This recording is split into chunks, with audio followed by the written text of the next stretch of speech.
Entonces, como les decía, para aprender física simplemente tiene que tener claros los parámetros de la aritmética, las 4 operaciones fundamentales, especialmente las tablas de multiplicar.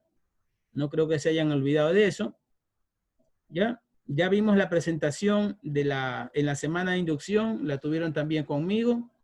No le tengan miedo a esto, que el programa que está establecido ha sido adaptado para las necesidades que ya sea por experiencia, ya el docente se ha dado cuenta de las debilidades que trae el bachillerato, e información que hay que actualizar, por ejemplo, porcentajes, reglas de 3, operaciones con fracciones, las 4 operaciones básicas con fracciones,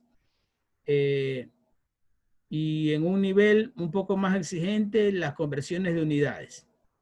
¿Ya? Eso se va a tratar del primer y segundo capítulo. El resto sí ya es física pura, la tercera unidad en adelante. Pero ya lo vamos a ver. Primero hay que comenzar a poner el primer pie en firme, luego gatear, caminar y terminar corriendo al final del primer módulo, ¿ya?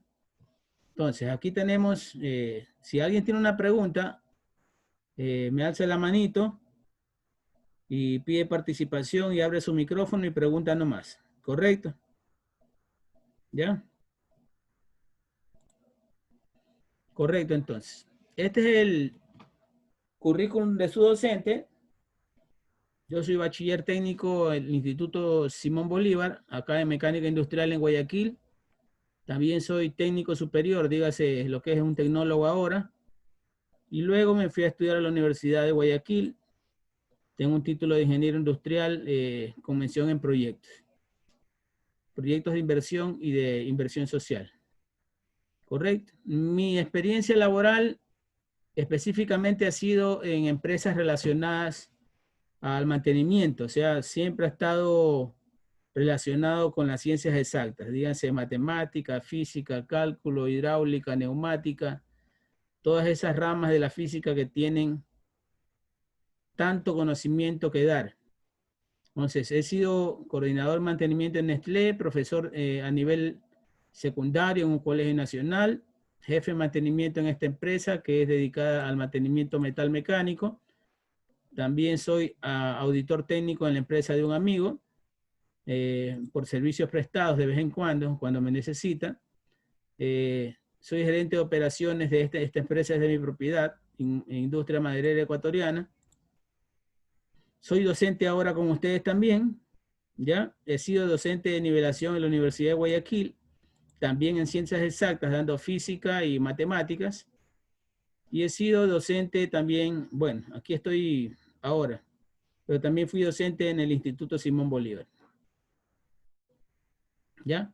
Esto es una previa, unas sugerencias que yo les hago para que saquen el mayor provecho a este proceso, en el proceso que todos nos estamos iniciando en este momento por las circunstancias que todos conocemos. Yo les sugiero procurar un espacio individual con condiciones óptimas. ¿Cuáles son las condiciones óptimas que pueden influir en nuestro rendimiento? Son la intensidad de luz, la temperatura, traten de que sea una temperatura cómoda, que tengan privacidad, que tengan comodidad, porque las clases a veces se tornan largas, de 1 a 2 horas, ¿ya? Entonces hay que estar cómodo. Herramientas tecnológicas suficientes que cumplan los estándares mínimos para este tipo de interrelación, dígase en hardware y software. Ya les digo, no es necesario que tengan un supercomputador, pero que sí que cumpla los requisitos mínimos para por lo menos que las plataformas que estamos utilizando no se cuelguen. ¿Ya? Y la conectividad, que sea preferiblemente por encima de los, vamos a poner mayor a 30 megabits por segundo. ¿Ya? Es lo óptimo. ¿Ya? Porque existen empresas que no ofrecen esta velocidad, este ancho de banda. Este ancho de banda ya cuesta, como quien dice, es un un servicio ya no básico, ¿cierto? Lo que ofrece 5 y 10 megas son las empresas públicas y una que otra por ahí. Entonces es un internet de apenas 10 o 15 dólares. Entonces los otros servicios, para que ustedes no tengan problemas, porque ya estamos, lo seguro que tenemos es que todo este semestre nos vamos a llevar de esta manera. El proceso educativo va a ser de esta manera. ¿Ya? Entonces tienen que garantizar ustedes que su información les llegue. Ya que todos estamos haciendo el esfuerzo, bueno, cada uno tiene que poner su granito de arena. Yo sé que la situación es difícil, pero también como docente me ha tocado invertir en mejoramiento de mis condiciones de conectividad. ¿Ya? Les planteo también, les propongo que para que el proceso educativo sea eficaz, tenga a mano lo necesario primero para tomar nota acerca de procesos o problemas o temas educativos que le puedan resultar complicados, ¿ya? Si usted no está o no está siguiendo al mismo paso que estoy en clase, Mariusi, estoy en clase. Ah, caramba. Ajá, ya la llamo. Ya, Ok. okay. ¿Ya? Yo les sugiero que vayan anotando esos temas aparte para en el momento en que yo les pida que hagan sus preguntas, no se queden con la duda. Lo peor que puede hacer un estudiante es quedarse con la duda. ¿Ya? Que sea puntual al inicio de las clases, como ahora, que tenga y preste atención y concentración a la explicación del docente. Si no hay eso, no hay nada, porque si, imagínense, la matemática se aprende siguiendo unos pasos, y las ciencias exactas en general, se aprende siguiendo unos pasos sencillísimos. Primero, tener la predisposición. Segundo, tener conocimientos fundamentales básicos para el caso de nuestro programa, las operaciones aritméticas. Tercero, concentrarse en la explicación del docente. Cuarto, resolver problemas en clase. Esa es una gran ventaja porque al resolver problemas en clase, si tú lo haces mal, vas a tener la asistencia del profesor. ¿Ya? Y esa es la clave, salir de las dudas en ese mismo momento. Luego de eso, como ustedes bien saben, que la práctica hace el maestro, entonces vamos a tratar de seguir reforzando esos conocimientos en clase con ejercicios en casa. ¿Ya? Entonces, no se olviden, puntualidad, atención, preguntar, resolución de ejercicios y reforzar la resolución de ejercicios en casa. Son los pasos básicos. Aquí les preparé una imagen con su malla. Estamos en la materia de primero, recién estamos dando el primer paso.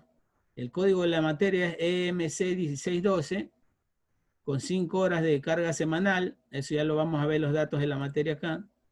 Aquí estamos. Este es el semestre que están atravesando, la carrera, su nivel, el código de la materia, la carga horaria, 5 horas por 18 semanas, 90 horas teóricas.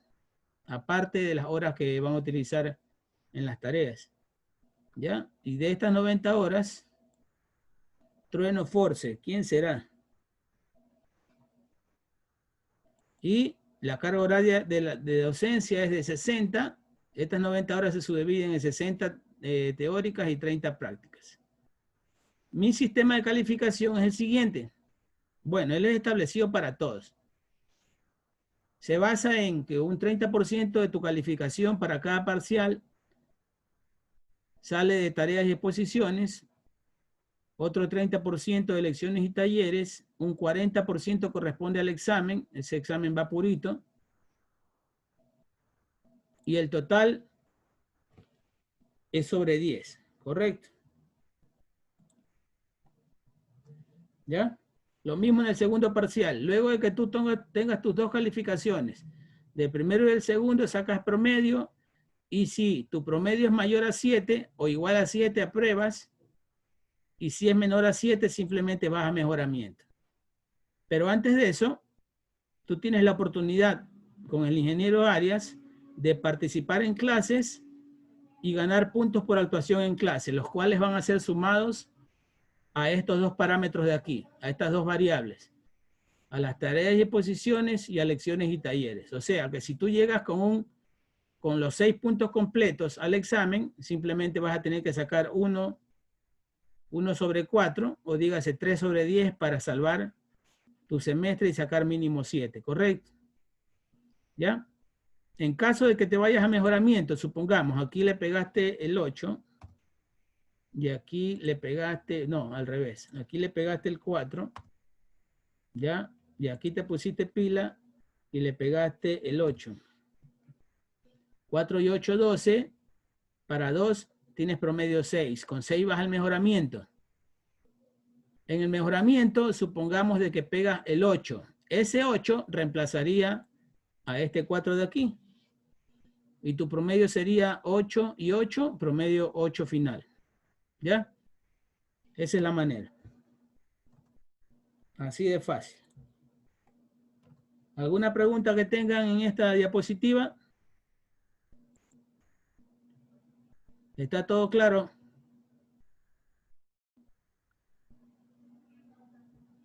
María Bajaña, ¿todo claro? Sí. Sí, sí. Ya, muy bien. Seguimos. La descripción de la asignatura. La asignatura de física aportará al futuro tecnólogo en TEMEC en el conocimiento básico y fundamental. Ojo con esto, básico y fundamental. No vamos a salir científicos de esto, pero sí con conocimientos fundamentales reforzados. O sea, conocimientos que se queden en nuestra mente a largo plazo. ¿Ya? ¿Ya? Conocimientos básicos y fundamentales que permite conocer, comprender y resolver problemas relacionados con los principales fenómenos físicos inherentes a su profesión. Resaltando esto, fenómenos físicos, que es lo que principalmente estudia la física. ¿Ya?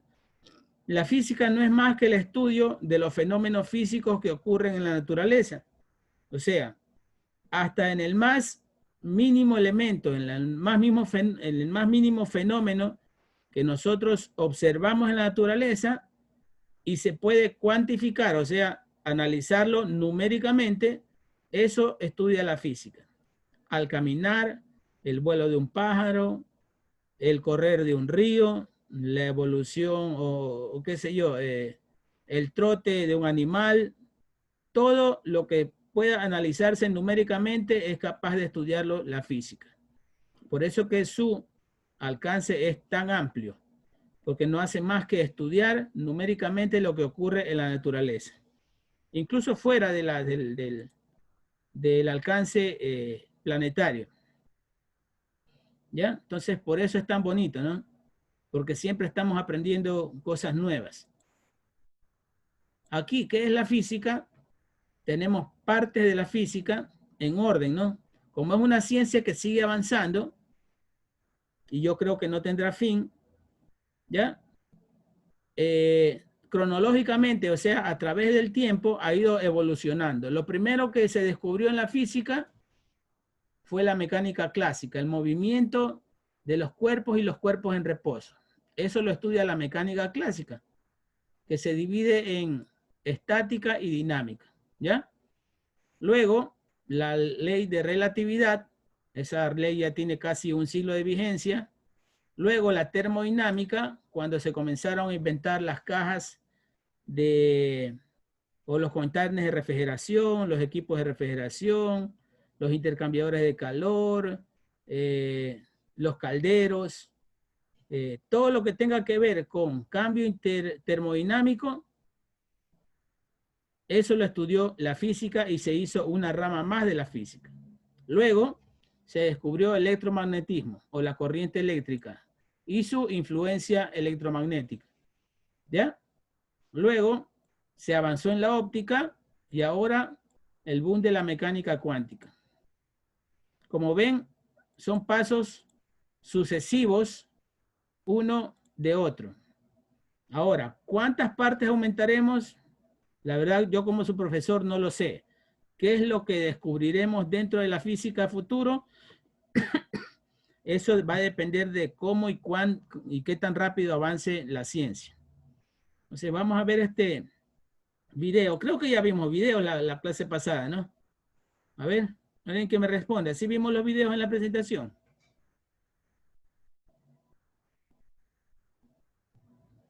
Silvia Mindiolaza, ¿sí vimos videos la clase pasada, la presentación? Silvia. La verdad que no me acuerdo. Vamos, que esto es ganando puntos, ¿ah?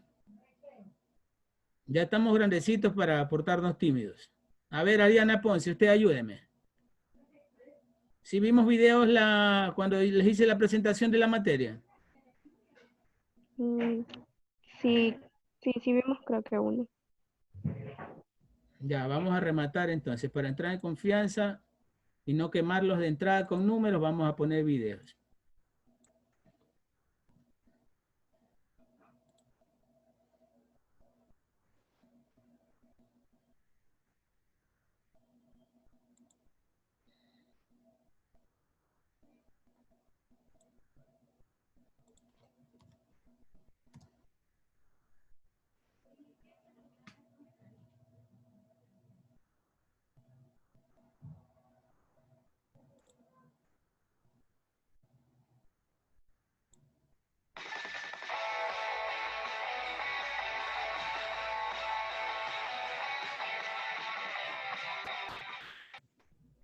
¿Qué es la física?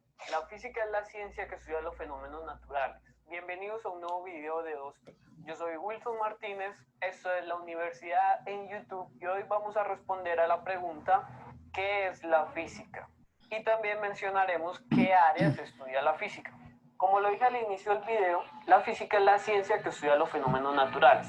Y con eso me refiero a estudiar fenómenos como ¿por qué las cosas son atraídas hacia el suelo? ¿Cómo hace un ave para volar? ¿Por qué los seres humanos no podemos volar? ¿Cómo se crean los rayos y por qué existen los arcoíris? La física se divide en 6 áreas, las cuales son, primero, mecánica clásica. La mecánica clásica, como su nombre lo dice, es aquella que utilizaban los antiguos científicos para desarrollar teorías que trataran de explicar todo lo que sucede en el universo. En otras palabras, es la física que se utilizaba antes del año 1900, siglo XIX. Este aspecto de la física se encarga de estudiar objetos grandes, como un americano promedio, viajando a velocidades pequeñas, no comparables con la velocidad de la luz. La segunda área de la física es la relatividad. Adivinen quién la inventó. Sí, señores y señoritas, Albert Einstein. ¿Se han preguntado por qué esta persona es tan famosa? Hay muchos científicos muy inteligentes, pero ¿por qué Einstein y no Patarroyo? No tiene nada que ver con la nacionalidad. Einstein desarrolló la teoría especial de la relatividad, que describe el movimiento de pequeños objetos que se mueven a velocidades similares a la de la luz, donde dijo que el tiempo y el espacio se pueden curvar dependiendo de factores como la velocidad y la fuerza del campo gravitacional circundante. Esto era algo que la mecánica clásica no podía explicar. Gracias a esa idea de Einstein, se desarrollaron microscopios electrónicos, aceleradores de partículas, radioterapia para el cáncer, energía nuclear y la posibilidad de pensar en viajes a través del tiempo. Volver al futuro se inspiró en Einstein, no solo por su posibilidad de viajar en el tiempo, sino también en el científico. Vean el gran parecido que tienen los dos. Tercero, termodinámica, calor en movimiento. Locomotoras, combustión, producción de hielo seco, enfriamiento de reactores nucleares, oleoductos, fabricación de papel a nivel industrial, etcétera, etcétera, etcétera. La termodinámica es el área de la física que desarrolla bases para el estudio de la transferencia de calor. ¿Cuánta energía necesito para derretir 1000 kilogramos de chocolate? ¿Qué temperatura debe tener el agua para enfriar 1 metro cúbico de aceite que está a 180 grados centígrados? ¿Cuántos mililitros de gasolina deben ingresar a un motor de un Ferrari para que este vaya a una velocidad de 120 kilómetros por hora? La termodinámica permite responder todas esas preguntas, además de encargarse de todo lo referente con la transferencia de energía. Cuarto, electromagnetismo. Se deriva de electricidad y magnetismo. hidroeléctricas, trenes de alta velocidad suspendidos magnéticamente, discos duros, pantallas táctiles, truenos, relámpagos y rayos. El electromagnetismo responde al estudio de la electricidad y el magnetismo juntos y por separado. Quinto, óptica, comportamiento de la luz como onda, no como partícula. Arcoíris, gafas, microscopios, telescopios, cámaras fotográficas, fibra óptica, espejos, selfies y selfies. Esta rama de la física estudia el comportamiento de la luz al interactuar con diferentes objetos. Sexto y último, mecánica cuántica. Energía es igual a la masa por la velocidad de la luz al cuadrado. Celdas fotovoltaicas, carros que funcionan con energía solar, bombas atómicas, energía nuclear, rayos X, rayos gamma, rayos betas y rayos. La mecánica cuántica estudia las interacciones de partículas a nivel atómico y subatómico, protones, electrones, neutrinos, fotones, etc. La física es la ciencia que estudia los fenómenos naturales y está compuesta por 6 áreas: mecánica clásica, relatividad, termodinámica, electromagnetismo, óptica y mecánica cuántica. Esto es la universidad en YouTube, una forma diferente de aprender.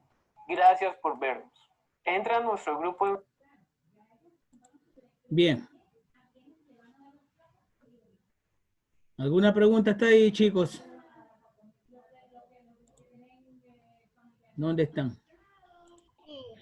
Yo ese video sí lo vi cuando yo estuve una semana en la nocturna. Usted dio charla, no sé si estará en la nocturna dando clase. No, en la nocturna ya no, ya pusieron otro colega. Pero bien, ya quedó reforzadito entonces. Vamos, el objetivo de esta asignatura es estudiar todo aquello que es medible. La explicación de un fenómeno, principios, teorías científicas, sus aplicaciones en el campo práctico que contribuyan al desarrollo tecnológico para aplicarlos en la vida práctica relacionada con el ejercicio de su carrera. ¿Ya? Aquí tenemos otro video, no sé cuánto vaya a durar. Una pregunta, en su horario de hoy, ¿ustedes tienen de 4 a 5 alguna otra clase? No, solo hasta las 4. Solo hasta las 4. ¿Y de ahí?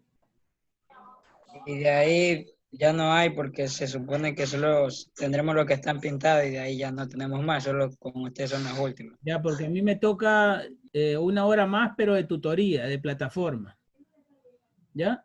O sea, esa hora correspondía a trabajo en plataforma con ustedes. Dígase, toma de lecciones, reforzamiento, preguntas, talleres, foros y cosas así. Vamos a tratar de avanzar. Esto seguramente lo vamos a terminar antes de las 5, entonces vamos a tratar de avanzar para terminar con la inducción. ¿Ya?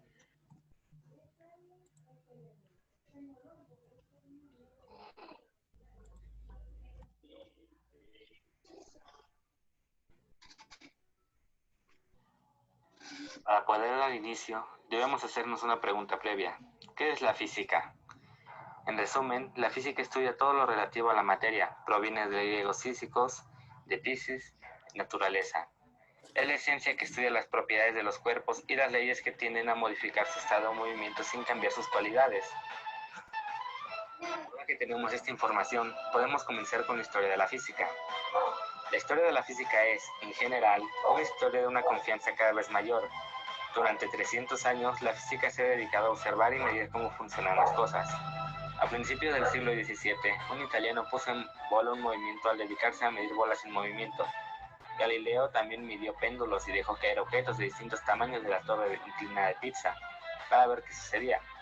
Y aunque irritó al Papa, al parecer sus ideas habían enfadado mucho a Dios. La obra de Galileo se convirtió en la roca sobre la que se rige la física moderna. Después, a salvo de papas iracundos, Isaac Newton fue más allá, abandonar las bolas y pasarse las manzanas. ¿Por qué?, se preguntaba. Siempre caían hacia abajo y no hacia arriba o a los lados. En 1687 encontró la respuesta.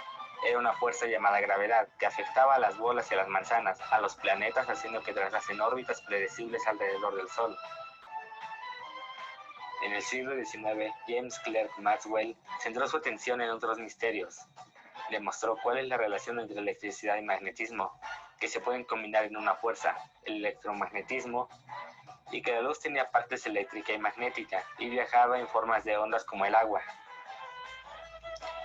La física estaba en racha, los nuevos descubrimientos se basan en anteriores y algunos incluso tenían usos prácticos. Las leyes de Newton predijeron la existencia de Neptuno, el trabajo de Maxwell nos proporcionó la radio y la TV, y no hay nada mucho más útil que eso. Parecía que los físicos habían logrado dominar el universo y lo único que quedaba era tapar los huecos restantes. Pero a principios del siglo XX los huecos eran cada vez mayores y los nuevos descubrimientos no se basaban en antiguos. Cosas como los rayos X y la radioactividad eran simplemente raras. En el sentido negativo, no todo iba bien en el mundo de la física. El destacado científico Lord Kelvin veía oscuros nubarrones que se cernían sobre la física. Entonces, en 1905, un técnico de patentes de Suiza desencadenó toda una tormenta. Albert Einstein, de 26 años, se salió del guión. Primero afirmó que la luz es un tipo de onda, pero que también toma la forma de paquetes o partículas. Ese mismo año publicó su famosa ecuación E es igual a mc al cuadrado, que afirma que la masa y la energía son equivalentes. Y por si eso fuera poco, publicó también los asombrosos resultados del experimento mental Agárrense la cabeza. Empieza suponiendo que la velocidad de la luz en el vacío es constante. Imaginemos que alguien ve una nave a toda velocidad. Lo que verían sería que los relojes de la nave marcan el tiempo más despacio que su propio reloj, y que la longitud de la nave disminuiría. Pero para los astronautas en su interior todo sería normal. Einstein decía que el tiempo y el espacio podían cambiar, que son relativos en función de quién los observa. Esto es la relatividad especial. Puede que fuese especial, pero no era suficiente. Albert no había hecho más que empezar. A continuación demostró que las bolas y las manzanas no eran las únicas cosas sujetas a la gravedad. La luz, el tiempo y el espacio también se veían afectadas. La gravedad ralentiza el tiempo y curva el espacio. Cuando más intensa es, más se curva el espacio y más se desvía la luz. Einstein lo denominó relatividad general. Sus ideas hicieron que la física tradicional saltase por los aires. Abrió la puerta al extraño mundo de la cuántica, donde los gatos pueden estar vivos y muertos, donde Dios juega a los dados y donde todo es incierto. Su famosa ecuación condujo a la energía nuclear. Sin la relatividad especial, el gran colisionador de hadrones no tendría sentido. La relatividad general predijo los agujeros negros y el Big Bang, una idea que ahora aceptan tanto la Iglesia como la ciencia, algo que a Galileo le habría gustado ver. ¿Cuál es el objetivo principal de la física? Estudiar las causas y efectos que suceden en el mundo para poder entenderlo mejor. ¿Qué división hace la física para su estudio? Primero, tenemos la física clásica. Hacia 1880, la física presentaba un panorama de calma. La mayoría de los fenómenos podían explicarse mediante la mecánica de Newton, la teoría electromagnética de Maxwell, la termodinámica y mecánica estadística de Boltzmann. Parecía que solo quedaban por resolver unos pocos problemas, como la determinación de las propiedades del éter y la explicación de los espectros de emisión y absorción de sólidos y gases. Sin embargo, estos fenómenos contenían semillas para una revolución, cuyo estadio se vio aceleradísimo en una serie de asombrosos descubrimientos realizados en la última década del siglo XIX.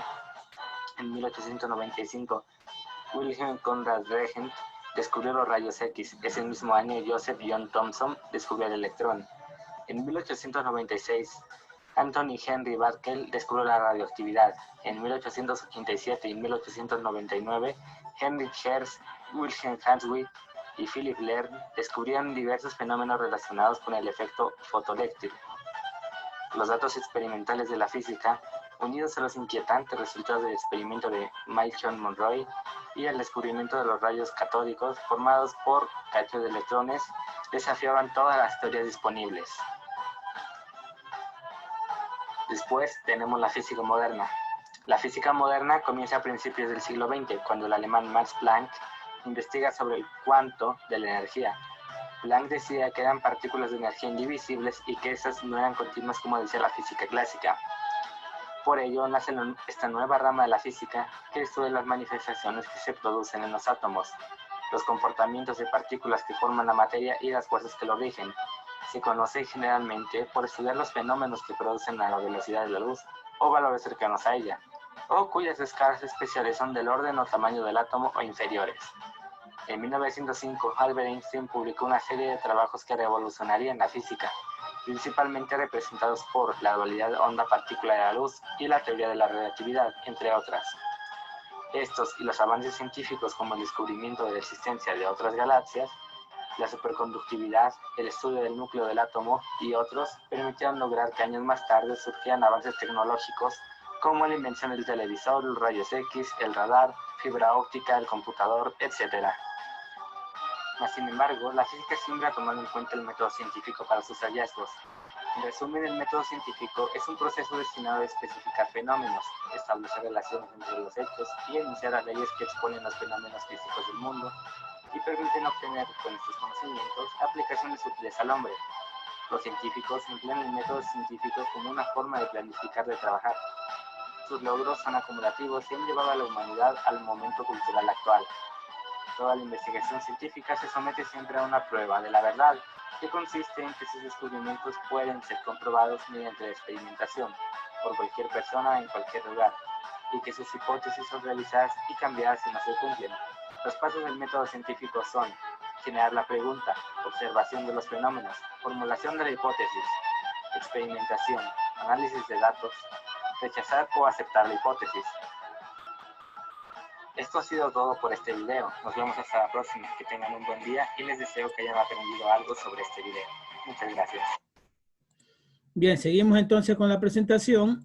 Dentro de ya las unidades curriculares vemos que nos metemos en fundamentos, lo que les había dicho, operaciones con fracciones, porcentajes y notación científica, reglas de 3, simple y compuesta, directa e inversa, sistemas de ecuaciones sencillas nomás, hasta de segundo grado, con 2 incógnitas, bueno, hasta 3 incógnitas vamos a ver, y hay todos estos videos, toda esta información se las voy a pasar ahorita para que ustedes puedan ver los videos.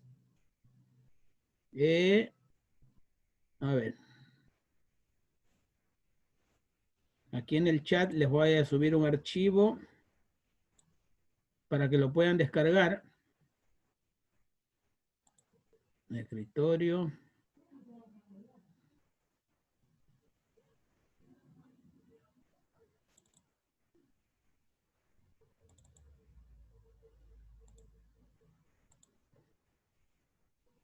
Ahí está la presentación para que la puedan descargar y entren a los links de los videos para que se acompañen con eso. ¿Correcto? La próxima clase ya les subo la presentación de la materia, lo que es el contenido de la materia, que es lo de acá, que es la materia ya desarrollada. En Word está esto. Aquí tenemos, son más de 42 páginas. Pero aquí ya tenemos ejercicios desarrollados, conceptos, teoremas, ejercicios, ¿ya? Incluso aquí están los links de los videos, que los vamos a ir viendo también. Notación científica, que es información que hay que reforzar. Reglas de 3, tipos de reglas de 3 con videos, sistemas de ecuaciones. ¿Ya? Ahí termina la unidad 1 y luego la unidad 2 con sistemas de medidas. ¿Ya? No tiene ni un misterio esto. Bueno, como decía, estamos en fundamentos. Operaciones con fracciones. Sería bueno que descarguen el archivo que les envié ahorita. Se los dejé ahí en el chat. Una presentación en PowerPoint, que es la que estamos viendo. ¿Ya?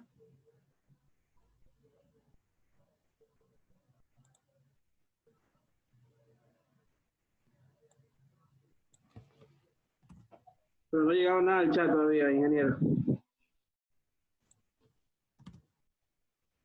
¿No está? No, no ha llegado. No, ¿No está? no llega, no llega. Está, sí, ya la descargué ya. A mí sí me llegó, ya la descargué también. No ha llegado. Yo también la descargué. También la descargué. No depende de cada internet de ustedes. Por eso yo les digo que traten de optimizar su internet, de mejorarlo, de pararle bola a ¿cómo es? A las recomendaciones que yo les pongo. Licenciado, disculpe, si nos puede enviar eso por WhatsApp. Porque a mí tampoco no me ha llegado.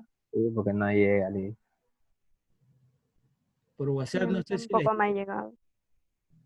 es que no tengo yo WhatsApp web aquí en la computadora porque me consume muchos recursos. Vamos a ver aquí por correo. Ahora que ya tengo su correo, se lo envío por correo, ¿ya? Listo. Hola, ¿qué tal? Bienvenidos Mire, al aquí canal de tenemos Profesor Particular. nosotros En este 4 video, operaciones fundamentales con fracciones. Esto es lo más sencillo del mundo, ¿cierto? Es de primaria, de cuarto grado. ¿Ya? Aquí para sumar fracciones simplemente se saca un mínimo común múltiplo entre 2 y 3, que son los denominadores. ¿Ya? Se saca un mínimo común múltiplo, que ¿cuál sería el mínimo común múltiplo entre 2 y 3? Mínimo común múltiplo es el número mínimo, el número más pequeño o el menor número que contenga a estos dos. ¿Qué número contendría a estos dos? Número 2.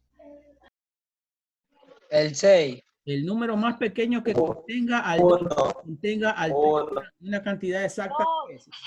El 1. A ver, no, el 1 está... A ver, hay que aclarar conceptos. Yo les digo, el número menor que contenga a estos dos. O sea, que estos dos entren en ese número que yo estoy pidiendo. Si ustedes me dicen 1, el 1 está contenido dentro de estos, que es diferente. Una cosa es que contenga a estos dos números y otra cosa es que esté contenido dentro de estos dos números. ¿Ya? 4. Entonces, el 4 contiene al 2 dos veces exactamente, pero al 3 no lo contiene exactamente. El 6. Ya, el 6 contiene al 2, ¿cuántas veces? 3. 3. 3 veces, correcto, 3 veces. Exactamente, ¿no? Y contiene al 3, ¿cuántas veces? 2 veces. 2. El 6 es el mínimo porque es el menor número, común porque es aplicable para los dos y múltiplo porque contiene a los dos. Correcto, es mínimo, común, múltiplo. ¿Ya? Entonces, el 6 contiene al 2 y al 3 exactamente. Ahora, sabiendo eso, vamos a ver cómo se desarrolla el primer ejercicio, ¿sí? Mira que ya lo hicimos mentalmente. Entre el 2 y el 3, el mínimo común múltiplo es el 6. veremos operaciones con fracciones. Es de la materia de aritmética para lo que viene siendo primer año de secundaria del primer bloque. Entonces, ¿cómo resolvemos operaciones con fracciones? Para no complicarse, podemos aprender el siguiente método muy sencillo.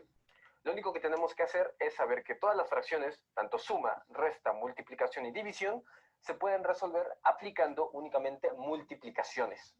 ¿Cómo? Bueno, pues siguiendo el siguiente patrón de las flechas. Por ejemplo, para suma y resta es muy similar. Lo que hacemos es multiplicar los denominadores y luego multiplicar cruzado. En el caso de la resta es lo mismo, multiplicamos denominadores y luego multiplicamos cruzado en este orden. Para el caso de la multiplicación, multiplicamos tanto numerador por numerador y denominador por denominador, así como indican las flechas. Y en el caso de la división, haremos una multiplicación cruzada y luego volveremos a cruzar para escribir el resultado. Haremos otra multiplicación cruzada y luego volveremos a cruzar para volver a escribir el resultado. Ahora entonces, ¿cómo lo hacemos? Bueno, supongamos que tenemos estas sumas, estas operaciones, y hacemos 2 por 3, será 2 por 3 me da 6. Luego cruzamos 3 por 1, me da 3. La operación es una suma, 2 por 2 me da 4. Entonces tengo 3 más 4, me daría 7 sextos. Y tengo ya listo. Bien, hasta ahí. Estamos viendo una forma de hacerlo, ¿ya? Yo les planteaba la forma más sencilla de hacerlo, pero aquí solo estamos usando multiplicaciones, ¿se dan cuenta? Lo único que se conserva es el signo de más. ¿Correcto? La otra forma de hacerlo es, hallando el mínimo común múltiplo, ya habíamos definido que es 6, ese se lo divide para 2, o sea, 6 para 2 a 3, y si ese resultado se multiplica por el numerador, o sea, 6 para 2 a 3, ese 3 por 1 es igual a 3, ¿correcto? Viene el signo más, ¿ya? Otra vez, el mínimo común múltiplo ahora dividido para 3, 6 dividido para 3 ¿a cuánto? A 2, 2 por el numerador, que es otro 2, es 4. Correcto. Entonces, 6 para 2 a 3, 3 por 1, 3. 6 para 3 a 2, 2 por 2, 4. Correcto. Entonces ahí ya lo hacemos como una aritmética fácil. 3 más 4, 7 al numerador y el denominador se lo conserva. No tiene misterio, ¿no?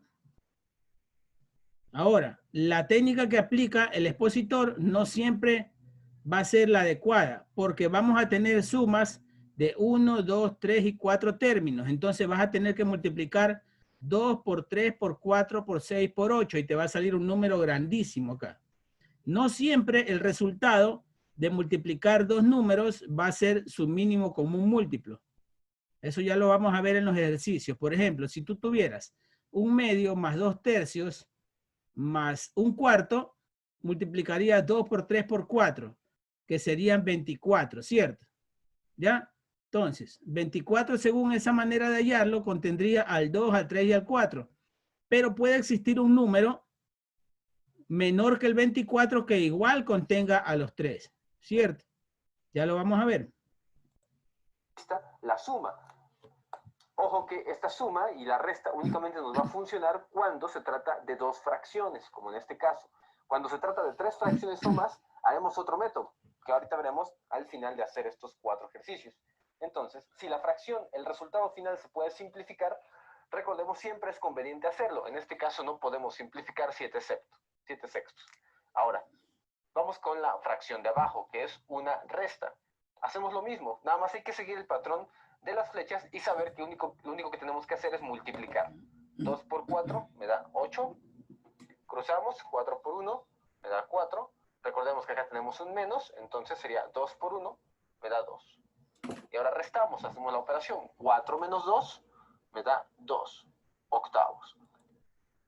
Simplificamos la fracción, en este caso sí se puede. Sacamos mitad a ambos términos y me queda 1/4. Bien.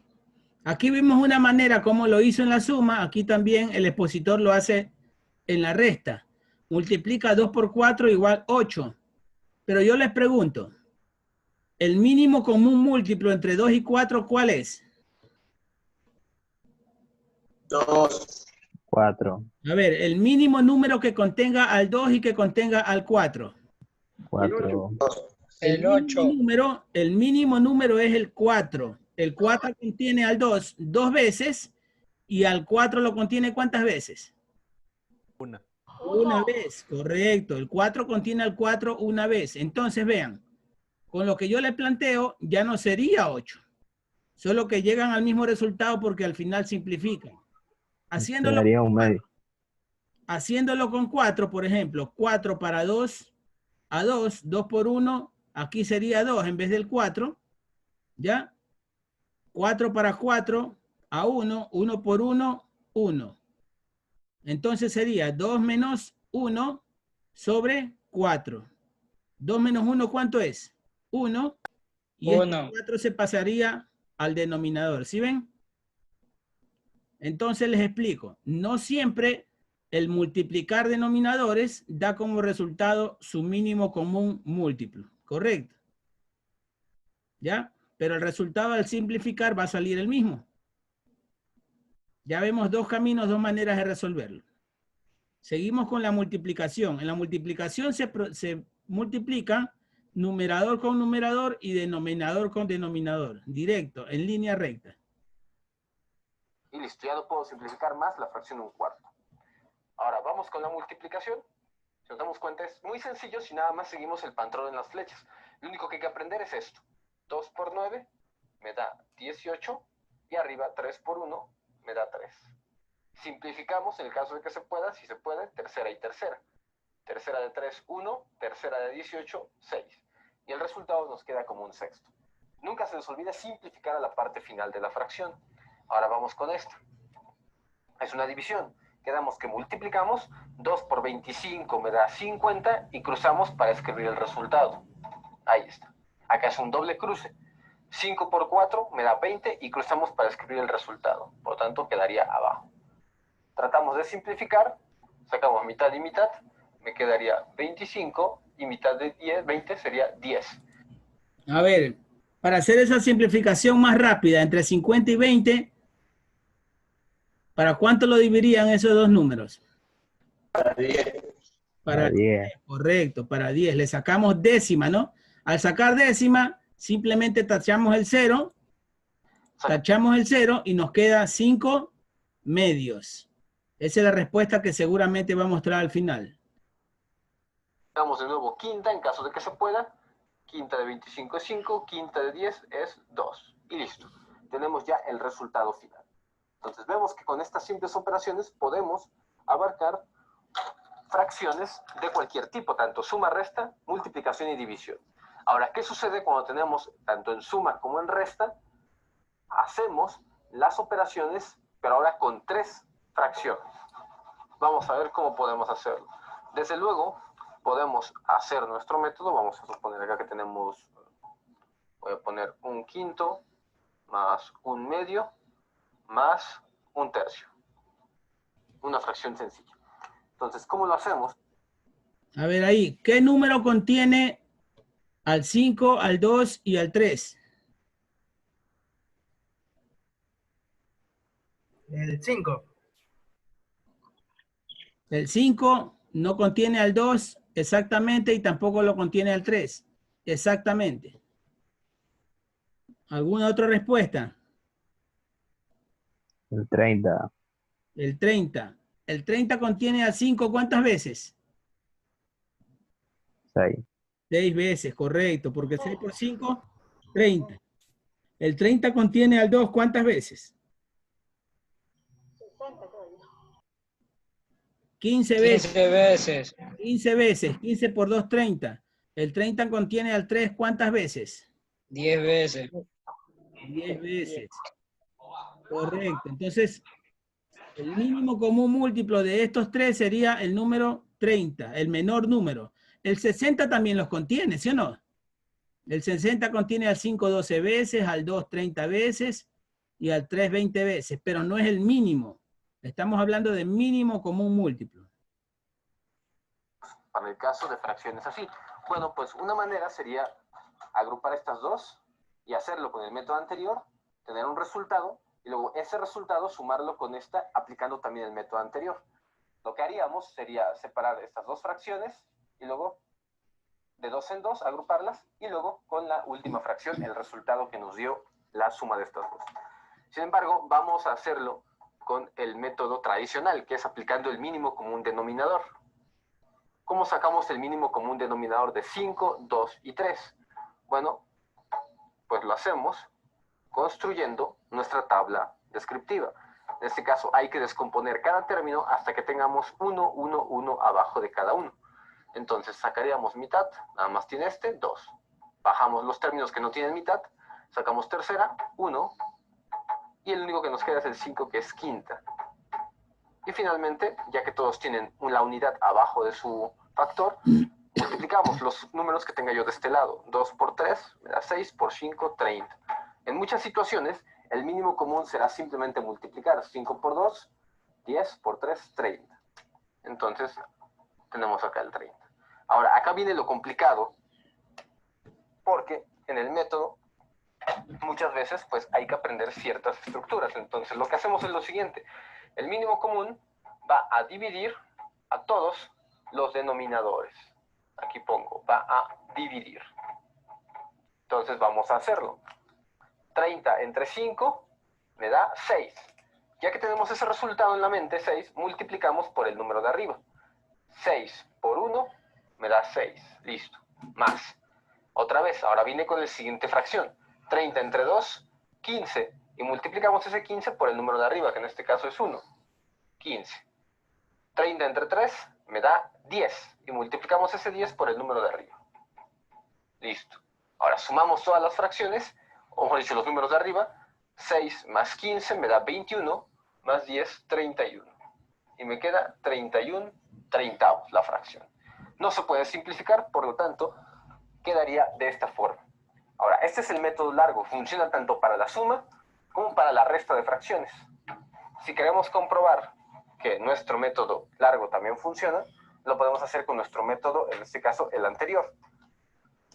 Y quedamos que íbamos a agrupar estas dos fracciones. Entonces hacemos 1/5 más 1/2. Multiplicamos estos y recuerden que después hay que multiplicar cruzados. 5 por 2, 10. Ahora cruzamos. 2 por 1, 2, más 5 por 1, 5. Me queda 7 décimos. No se puede simplificar. El resultado siempre conviene simplificar los resultados. Entonces, ahora, este resultado que es de sumar estas dos, se va a sumar al 1/3. Aquí lo tenemos. Y hacemos lo mismo. Multiplicamos, cruzado. 3 por 10 me da 30. 3 por 7 me da 21.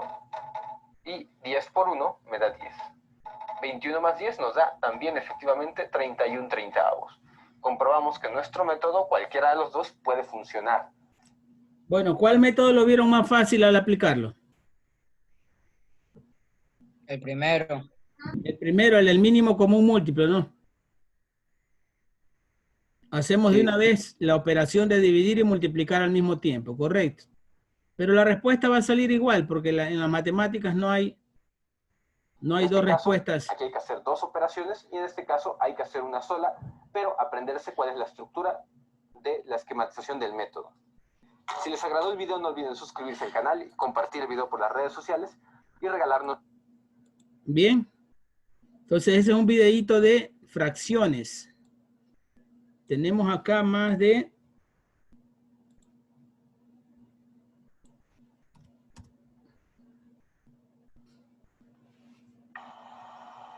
Hola, ¿qué tal amigos? Espero que se encuentren bien. El día de hoy vamos a aprender cómo... ¿Qué otro tema tenemos aquí? Tenemos regla de 3, simple, compuesta. Veamos si tenemos aquí uno de notación científica y porcentajes.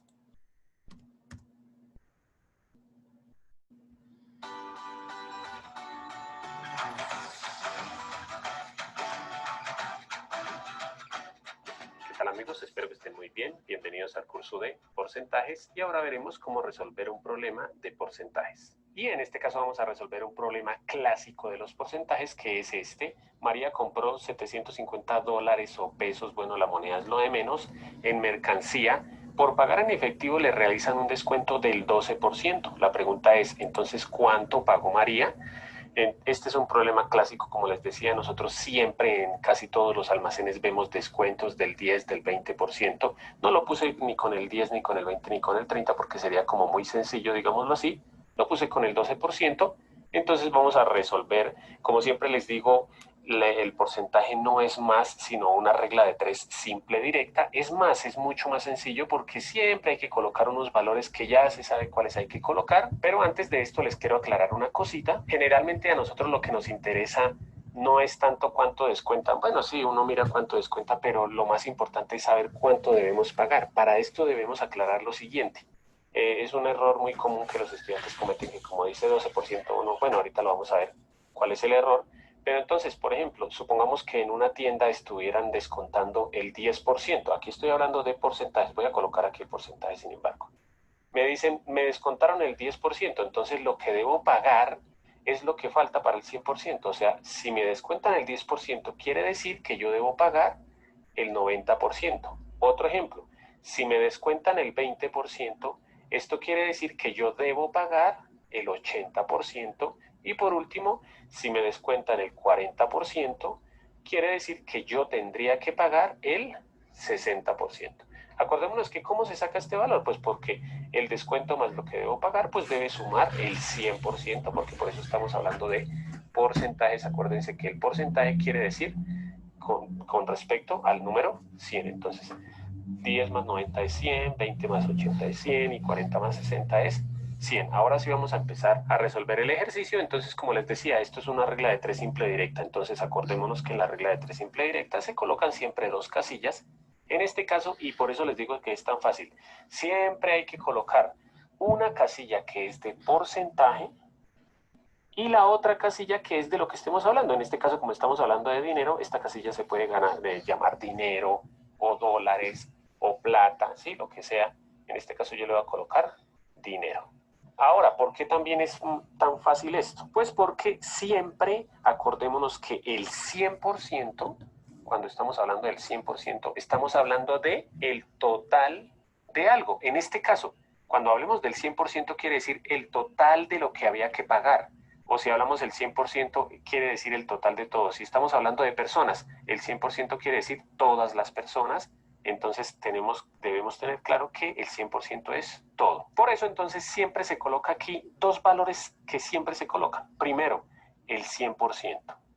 ¿Sí? ¿Por qué siempre debemos colocar el 100%? Pues porque generalmente vamos a hablar del total de algo. Entonces, María compró 750, o sea, esto era el total de lo que había comprado. Entonces, acordémonos que si aquí colocamos 100%, al frente del 100% debemos colocar el total. O sea, ¿cuál fue el total de dinero que pagó o que debía pagar? Es 750. Ahora aquí es donde entra lo que les expliqué al comienzo.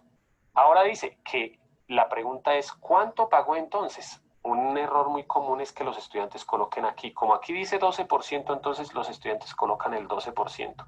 Eso no está mal, pero debemos tener claro que este 12% no es lo que debe pagar María, sino es el descuento. O sea, si nosotros llegáramos a colocar aquí 12 y aquí la X, para hacer la regla de 3, al final la respuesta no sería lo que pagó María, sino sería el descuento que le hicieron a María.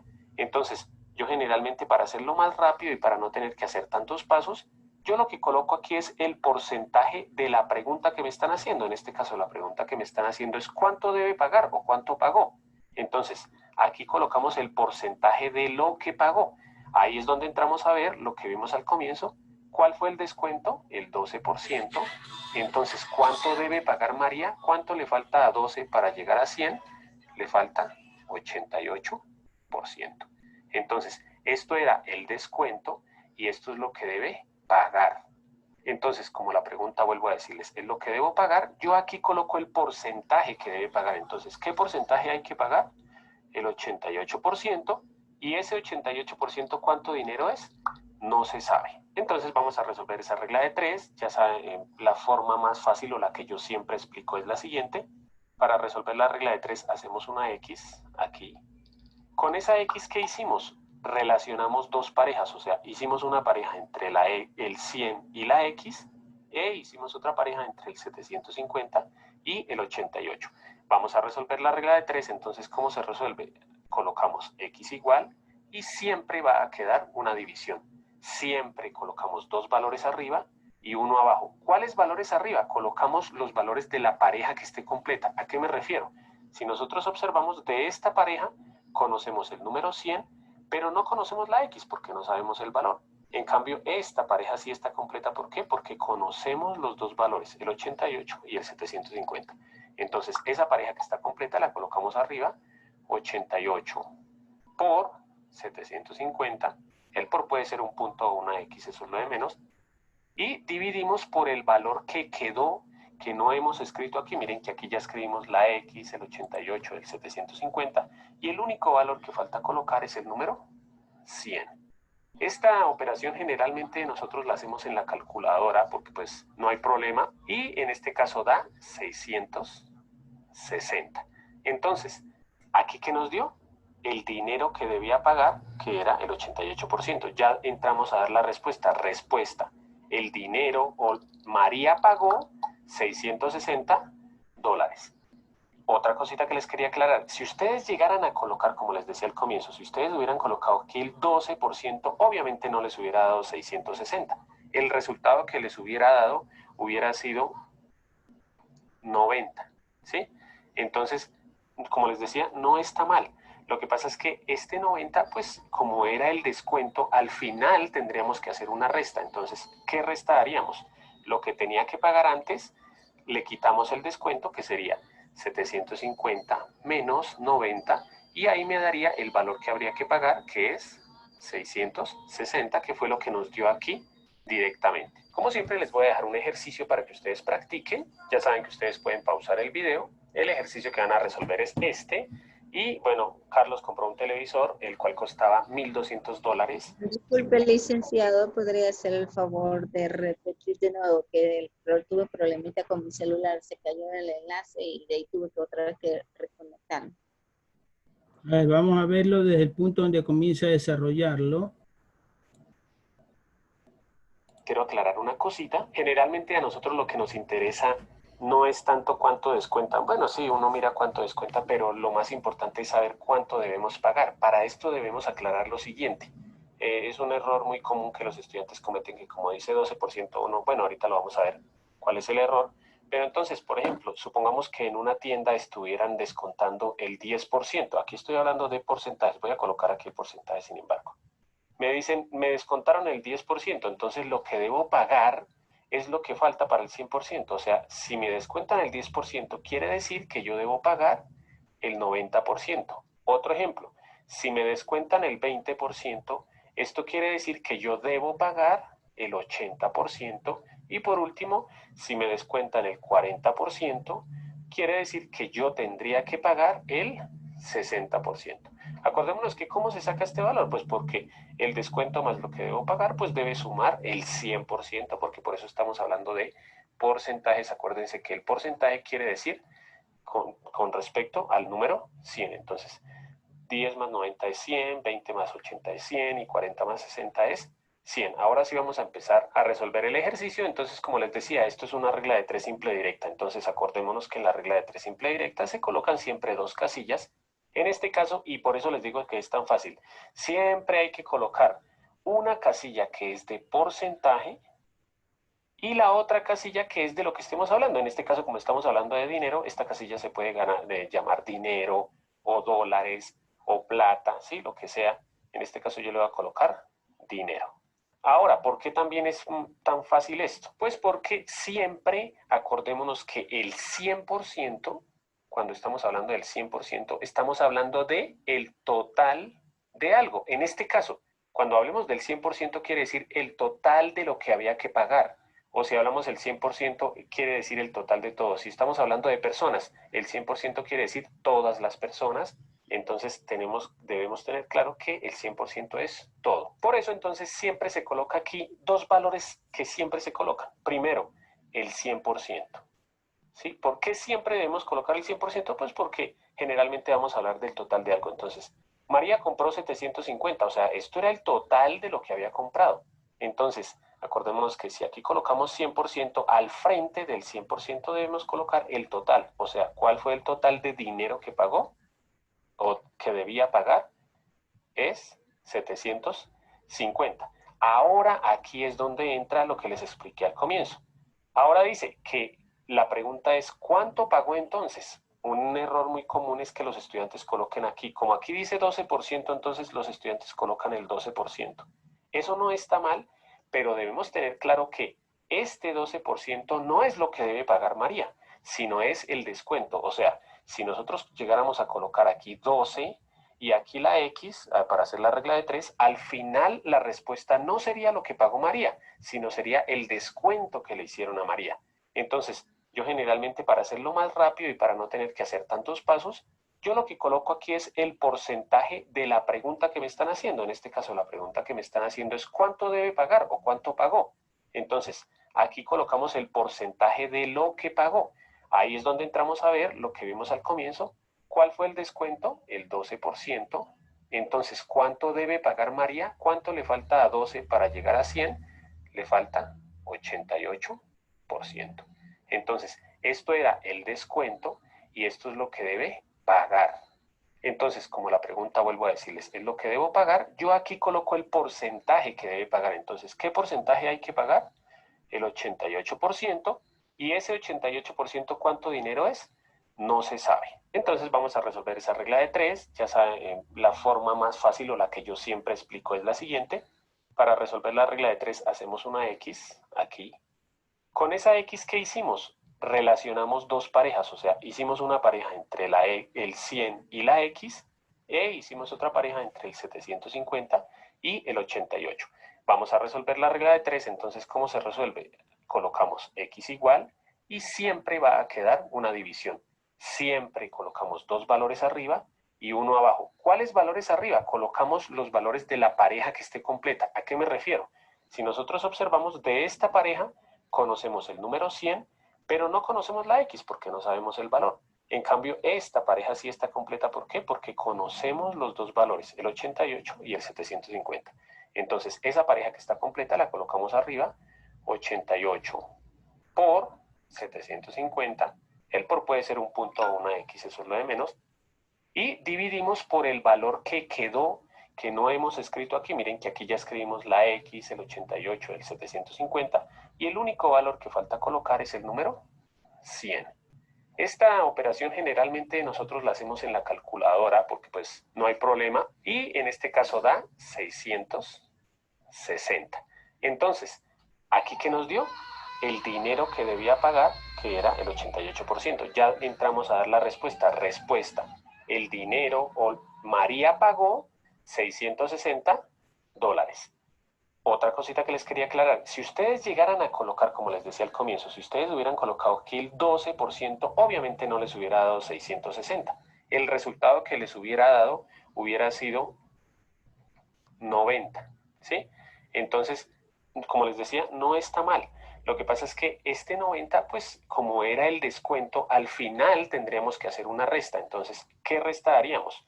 Lo que tenía que pagar antes, le quitamos el descuento, que sería 750 menos 90, y ahí me daría el valor que habría que pagar, que es 660, que fue lo que nos dio aquí directamente. Como siempre, les voy a dejar un ejercicio para que ustedes practiquen. Ya saben que ustedes pueden pausar el video. El ejercicio que van a resolver es este.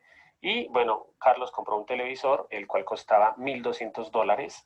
Si por aniversario la tienda le hace un descuento del 25%, la pregunta es ¿cuánto dinero le descontaron a Carlos? Y la respuesta va a aparecer en 3, 2, 1.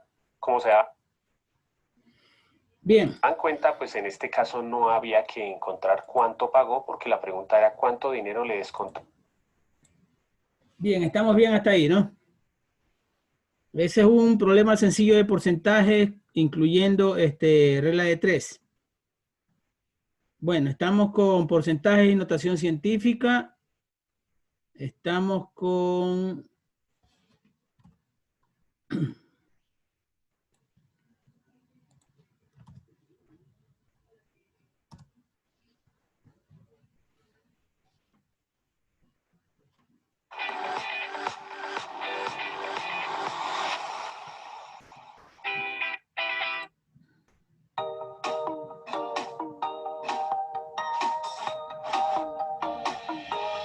¿Qué tal amigos? Espero que estén muy bien. Bienvenidos al curso de notación científica y ahora haremos una pequeña introducción a este tema. Y primero que todo, pues vamos a hablar de qué es la notación científica. La notación científica es una forma abreviada de escribir números. Generalmente usada para abreviar, discúlpenme la redundancia, pero es generalmente usada para abreviar números muy grandes o muy pequeños. Y pues aquí tenemos ejemplos de números muy grandes o muy pequeños. Generalmente, pues, como les digo, bueno, obviamente hay números mucho más pequeños que estos, ¿sí? Y también mucho más grandes que estos, ¿sí? Por ejemplo, números pequeños. Bueno, primero que todo les aclaro. En mis videos voy a utilizar el punto para referirme a los decimales. No en todos los países el punto se utiliza para los decimales. En algunos países se utiliza la coma. Es más, en mi país se utiliza la coma, pero como en mi país también utilizamos a veces el punto para los decimales, bueno, es un error, pero a veces lo usamos, entonces voy a utilizar el punto para referirme a los decimales, ¿sí? Ya saben ustedes que si en su país es coma, pues simplemente les aclaro que pues ustedes escribirían una coma. Una aclaración aquí. Nosotros para este proceso vamos a utilizar la coma para los decimales y los puntos para los miles y los millones. ¿Correcto? Las comas para los decimales. Entonces, números muy pequeños. Yo siempre le llamo números pequeños a los que empiezan con 0 punto o 0 coma, ¿sí? Como este número que es muy pequeño, 0.000000052. Este otro número es muy pequeño, ¿sí? Si por ejemplo dijéramos 0.000000001 metros, por ejemplo, estaríamos hablando de una medida muy pequeña. Ahora, números grandes. Por ejemplo, 530 millones. Aquí no les voy a escribir ni los puntos ni las comas de millones porque pues para no confundirnos. ¿Listos? Solamente voy a escribir el punto de decimal. ¿Listos? 530 millones es un número muy grande. Lo mismo, si me dijeran 530 millones de metros, pues es una medida relativamente grande. O 7.000 millones también es una medida muy grande. Entonces, estos números, para no escribir tantos ceros, que generalmente son números que llevan muchos ceros, se utiliza la notación científica, que ya vamos a ver cómo se utiliza. Y además, pues vamos a hablar de varias cositas en este video, que son las siguientes. Primero, voy a explicar, todo esto lo necesitamos saber muy bien para empezar a pasar números de notación decimal a científica o de científica a decimal para hacer sumas, multiplicaciones, todas las operaciones con números en notación científica. Entonces, ¿qué más vamos a hablar? Vamos a hablar primero de la base 10, ya les aclaro qué es. Segundo, vamos a hablar de los ceros en los números decimales. Tercero, vamos a hablar de los números enteros. Y por último, vamos a observar, a analizar y a comprender cuándo un número está escrito en notación científica. Primero, vamos a hablar de la base 10. ¿Y a qué me refiero con base 10? Generalmente los números en notación científica están escritos con un número en decimal y un número en base 10. O sea, por ejemplo, podemos encontrar 5 por 10 a la menos 5, o por ejemplo 3.2 por 10 a la menos 2, o 7 por 10 al cuadrado, ¿sí? Vamos a encontrar números escritos en base 10. ¿Esto qué quiere decir? Y quiero que les quede muy claro. Acordémonos, bueno, aquí por ejemplo el primero, ¿sí? Este que es el más sencillo. 10 elevado a la 1, ¿cuánto es? Eso es 10. O 10 elevado al cuadrado, eso es 10 por 10, que es 100, ¿sí? Entonces, bueno, obviamente si tuviéramos, por ejemplo, 10 a la 20, pues 10 al cuadrado es el 1 con 2 ceros, o sea, 100. 10 al cubo, pues es el 1 con 3 ceros, o sea, 1000. Y así sucesivamente, 10 a la 4, pues sería el 1 con 4 ceros, que sería 10.000. ¿Listos? Entonces, por ejemplo, si nosotros queremos escribir el número, uno sencillo, el número 500. El número 500 se puede escribir como 5 por 100, ¿sí? Porque 5 por 100 es 500. Pero yo, en lugar de escribir 100, ¿qué se escribe en la notación científica? Se escribe 5 por, y 100 es 10 al cuadrado, ¿sí?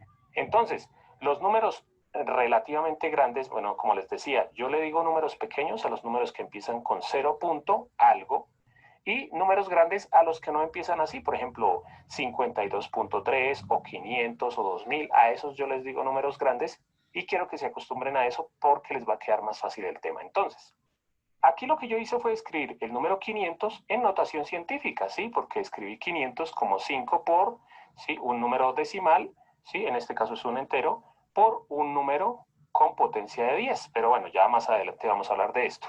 ¿Qué quiero aclararles con esto? Cuando las potencias de 10 son positivas, ¿sí? Los números se van agrandando cada vez más, o sea, son números grandes, digámoslo así. Obviamente, 10 a la 0 es 1. ¿Y qué sucede cuando los números o cuando el 10 tiene potencias negativas?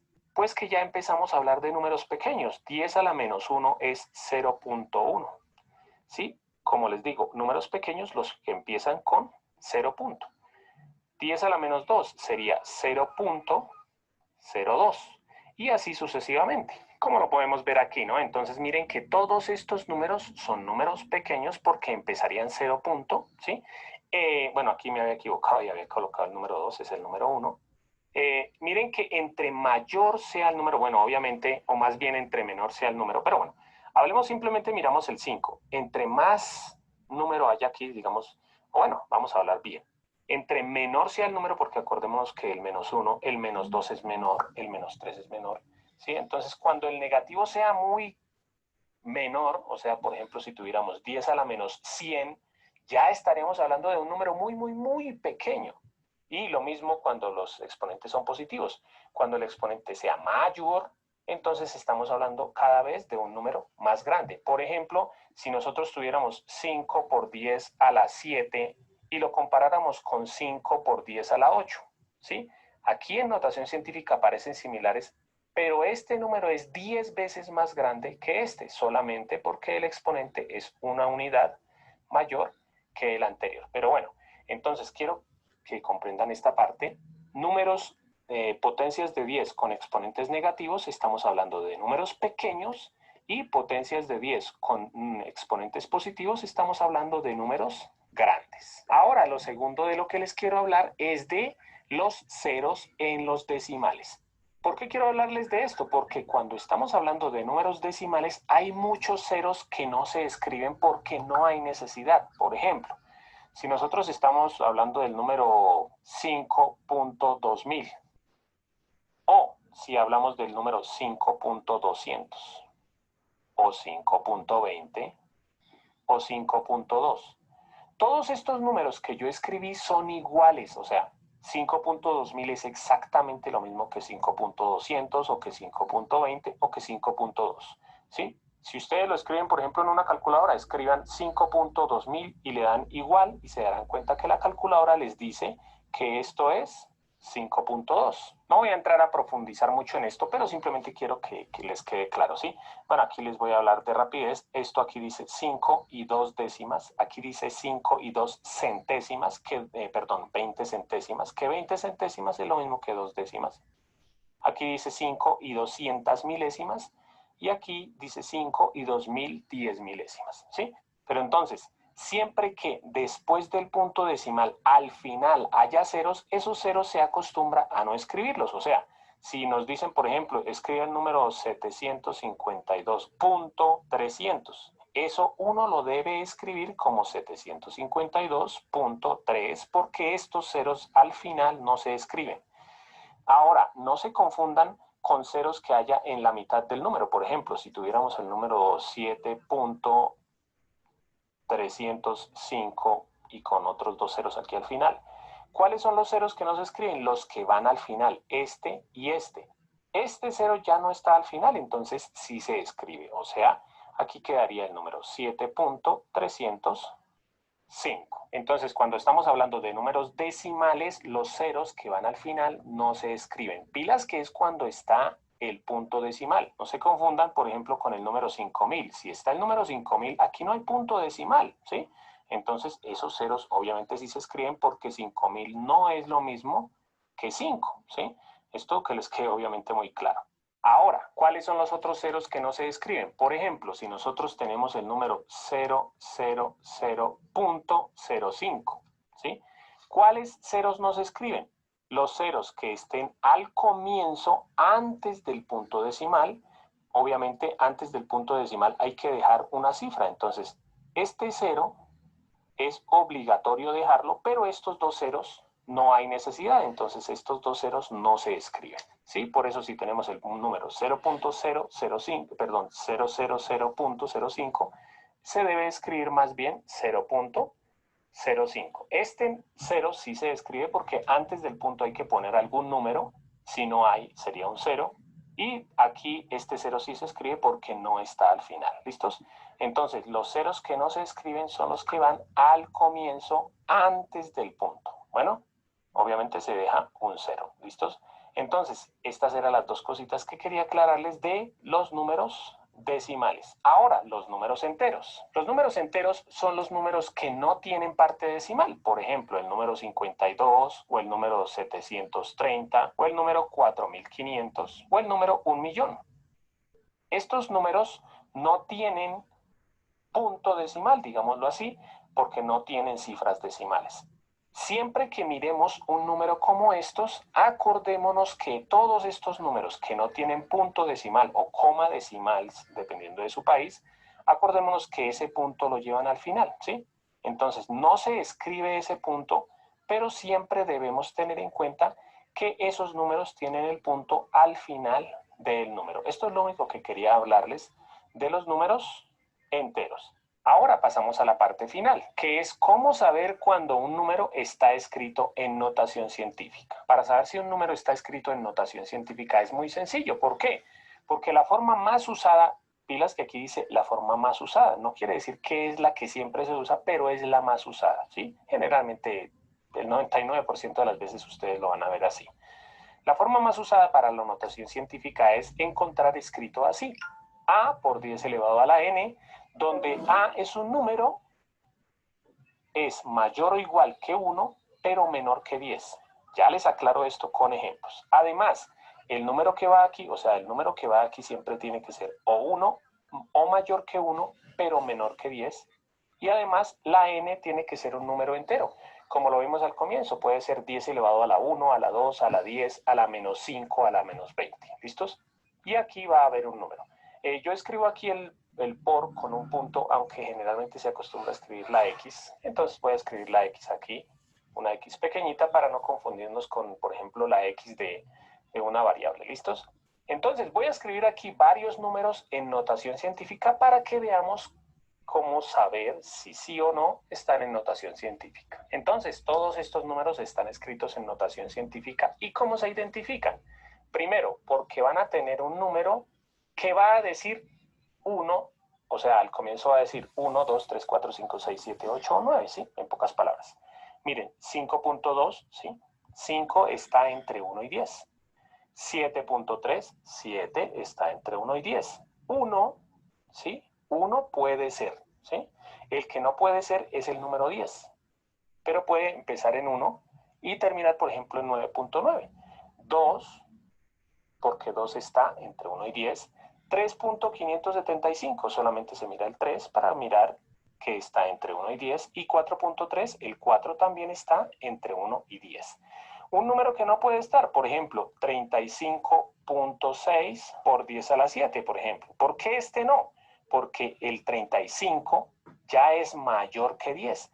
Debe ser un número que está entre 1 y 10. Bueno, entonces este número no está en la notación más usada como notación científica. Bueno, segunda parte, debe tener una multiplicación de una potencia de 10. Miren que aquí dice 10 a la 5, 10 a la menos 7, 10 a la menos 25, 10, simplemente el 10 también sirve, ¿por qué? Porque ya sabemos que 10 es lo mismo que 10 a la 1. 10 a la 50 y 10 a la menos 200. En los siguientes videos de notación científica ya vamos a empezar a pasar números decimales a notación científica, viceversa, vamos a hacer operaciones, vamos a trabajar con la calculadora. Por ahora les voy a dejar un pequeño ejercicio para que ustedes practiquen. Ya saben que pueden pausar el video, ustedes van a observar estos números y van a decir cuáles de estos 10 sí están en notación científica y cuáles no. Y la respuesta va a aparecer en 3, 2, 1. A ver, notación científica son el número 1, el número 2 y el número 5. ¿No? Bueno, como se dan cuenta, pues esto es lo primero que debemos saber para empezar a hablar de notación científica, ¿no? Entonces, el primero no está en notación científica porque empieza por con los 0 decimales. punto y el 0 no está entre 1 y 10. 5 por 10 a la 0 sí, porque es un número que va entre 1 y 10 y además tiene su potencia de 10 multiplicada el tercer. Volver los decimales. A ver, seguimos con reglas de 3 simples. Ahí están los links. Ahí están los links y sistemas de ecuaciones también. Ya nos va a quedar corto el tiempo hoy. Para ver sistemas de unidades, les voy a plantear que en el cuadro de diálogo se descarguen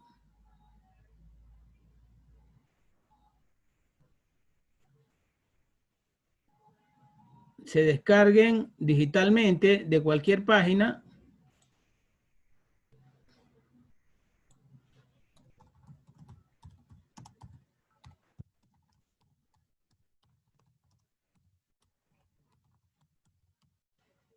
descargar tabla de factores de conversión. Descargar tabla de factores de conversión. La más completa que encuentren. Correcto, la más completa que encuentren.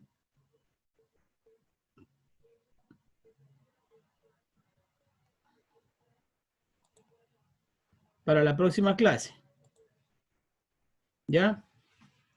El sistema de la unidad 2 trata de sistemas de unidades de medidas, magnitudes y unidades patrón, sistema internacional, conversión de unidades de un sistema a otro, dominio de la tabla de factores de conversión y utilización de software para conversión de unidades. Ese software se lo voy a pasar. También lo pueden ir descargando para la próxima clase. Aquí se los voy a mostrar. Aquí está el software. Este es el icono. ¿Sí ven mi pantalla, no? ¿Sí ven mi pantalla? Sí. Ya. Este es el icono. Es un software gratis. Conversor de unidades. Lo abrimos y tenemos unidades de medidas de todas las magnitudes en física. ¿Correcto? ¿Ya? Por ejemplo, lineales, si hablamos de longitud, ponemos aquí 25 kilómetros, por ejemplo. Esos 25 kilómetros vienen a ser 250 hectómetros, 25.000 metros. Esto es automático, ¿no? Automáticamente.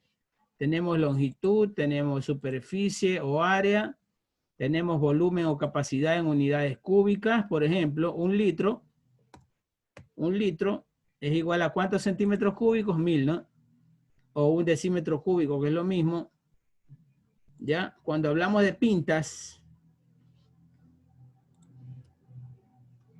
pinta de sangre, pinta de cualquier otra cosa, una pinta fluida, una pinta, llevándolo a litros, es un poquito más de medio litro, 0,5682 litros, correcto. ¿Ya? Entonces, podemos descubrir muchas cosas que no conocemos o necesitamos refrescar en conocimiento. Tenemos momento, fuerza, presión, temperatura, velocidad. Todas estas unidades las podemos hacer instantáneamente, pero para la próxima clase principalmente la tabla de factores de conversión. Tabla de factores de conversión, correcto. ¿Ya? ¿Qué más estamos? La unidad 3 trata de magnitudes escalares y vectoriales, sistemas de coordenadas, vectores constituyentes, operaciones con vectores. La unidad 4, aquí recién estamos entrando ya al programa que contiene la programación para este nivel. Hablamos de magnitudes vectoriales, movimiento uniformemente acelerado, esto ya es dinámica, ya, movimiento relativo de traslación uniforme y rotación uniforme. La unidad 5 trata de leyes del movimiento, las 3 leyes de Newton, ya, inercia, acción y reacción y fuerza. Fuerzas en la naturaleza, ejemplos de fuerzas, momento, trabajo, energía cinética, fuerzas conservativas. Y la unidad 6 ya es un poco ya electrostática, que es lo que necesitamos saber para aplicarlos a su profesión específicamente. ¿Ya? Cómo actúa la electricidad y cómo ejerce su campo electromagnético. Y cómo se calcula también, dependiendo de los elementos que intervengan. ¿Correcto? Entonces, quedan con la tarea de ver los videos para ya entrar de lleno la próxima clase al desarrollo del contenido, ver todos los videos que están aquí en los links. ¿Ya? Y venir preparados con la tabla de factores de conversión y también descargar ese software Conversor de unidades. Ahí le pueden tomar fotos para que no se confunda con el link.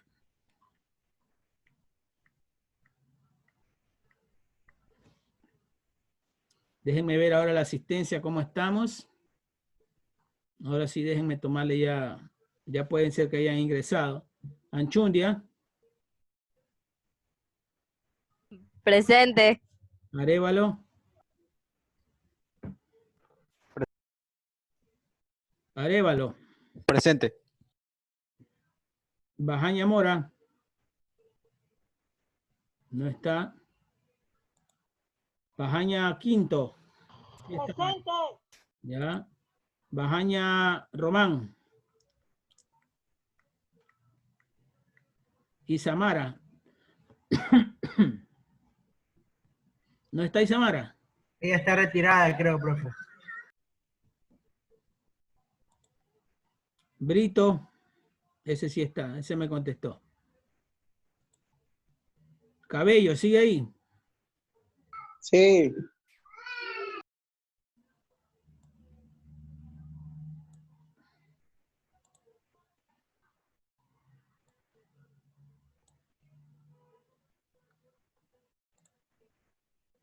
Ya.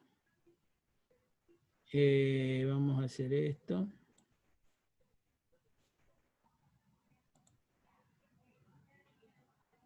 Cabello, Camba.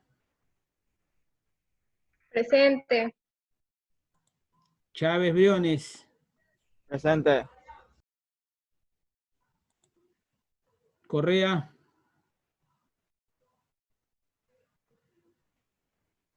Nada. García Mildred. Ella también me contestó. Presente. Sí, sí me contestó. Israel Claire. Nada. Christopher López. Presente. Correcto, gracias. Homero Mantuano.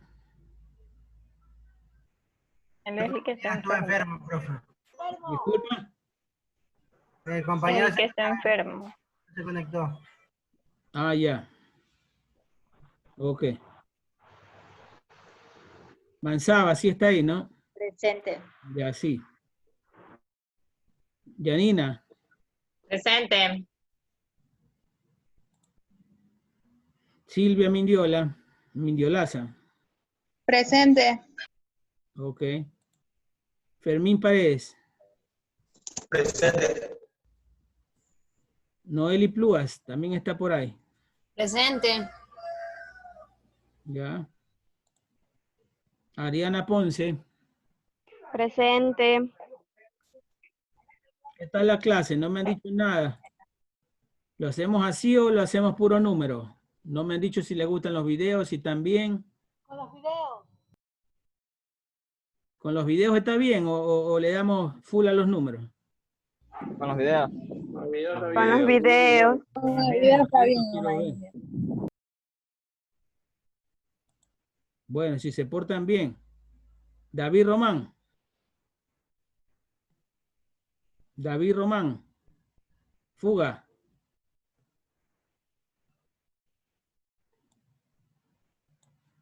David Román, ya no está. Él es el que tiene el internet con falla. Ah. Romero. Oscar Romero. Presente, licenciado, ingeniero. Rosa Rosado.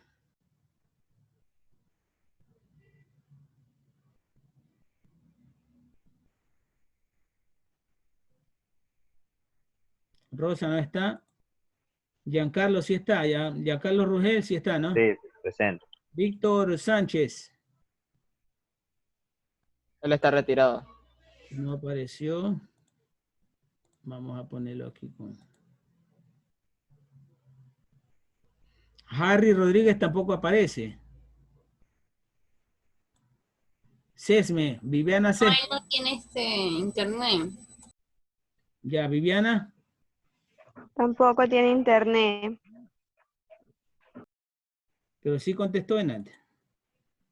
¿O no? No, no se ha conectado en todas las clases por problemas del internet. Francisco Tomalá. Nada. Y Brian Vinces. Presente. Correcto. Entonces, ahí estamos, chicos. Los veo el día viernes a las... ¿A qué hora? A la 1. De 1 a 2:30. Ahí constaten su horario.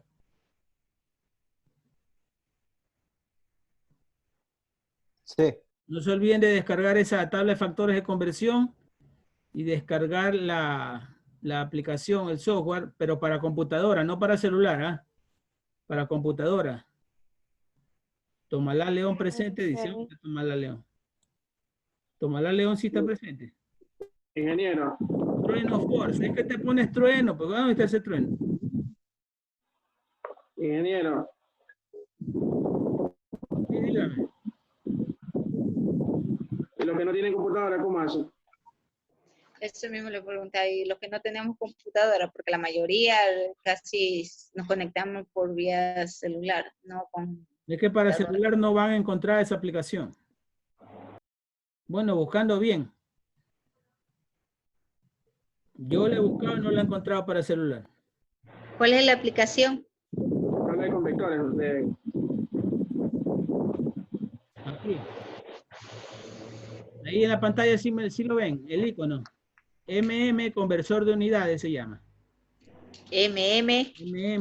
Conversor de unidades.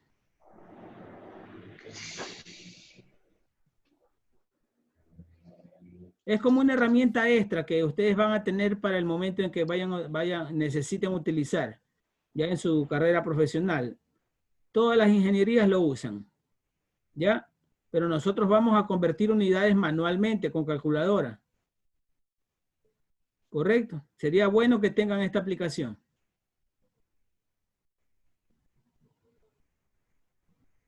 ¿Ya?